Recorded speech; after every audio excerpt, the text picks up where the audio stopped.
Modern readers often approach the ancient book of Job as a formulaic, step-by-step guide to understanding human suffering. This approach leads to a specific kind of disappointment.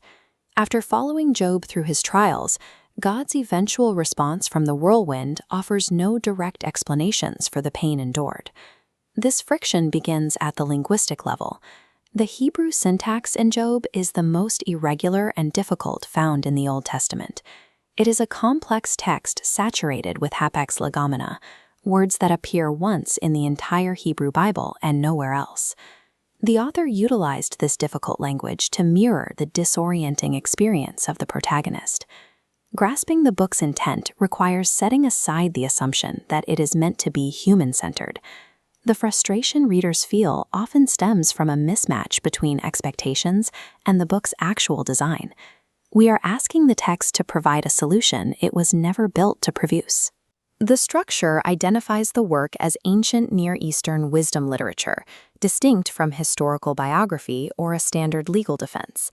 An accurate reading requires shifting focus from the human condition to the nature of the divine.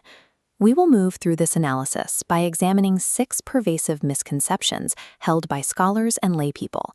These 6 fallacies involve false assumptions about human justice, the specific purpose of suffering, and how God operates in the world.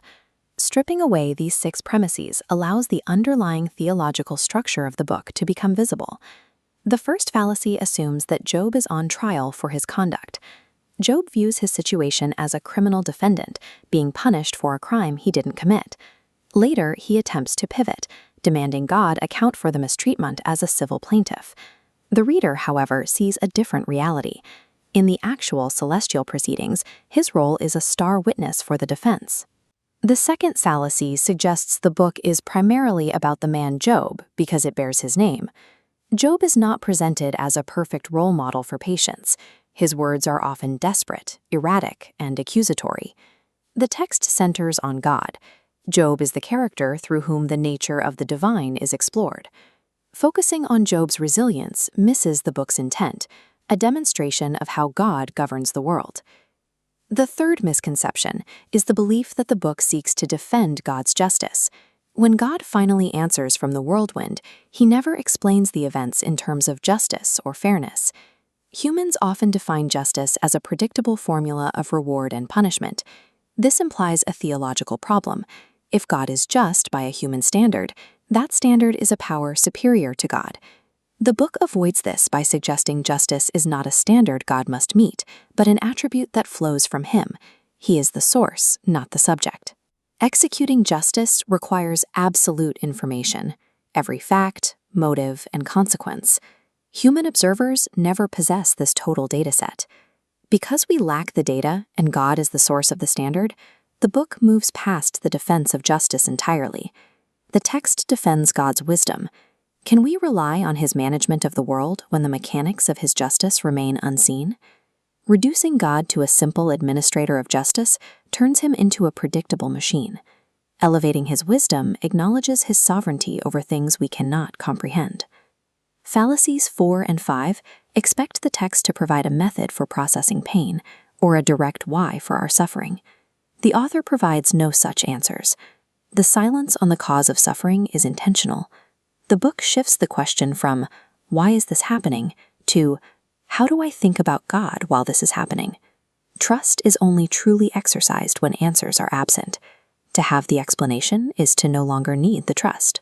The final fallacy is the belief that the central question is, why do the righteous suffer?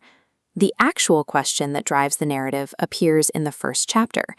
Does Job serve God for nothing? This probes the validity of transactional faith, righteousness that is performed only because it expects a payout of prosperity. The narrative functions as a test of motive, probing whether a human will maintain righteousness when all benefits are stripped away. Suffering serves as the instrumental variable in this text. It is the specific tool used to reveal the heart of the protagonist. If righteousness dissolves the moment prosperity is removed, it is revealed as a simple business transaction. The text clarifies that God is not a vending machine. Our loyalty is due because of who he is, not because of his generosity. This leaves the reader with a difficult demand: maintaining faith when the reward is gone and the reasons are hidden. It requires a move from seeking divine justice in the light to relying on divine wisdom in the dark. The Book of Job removes the comforts of transactional religion, leaving a singular, unyielding foundation: the call to trust God simply because He is God.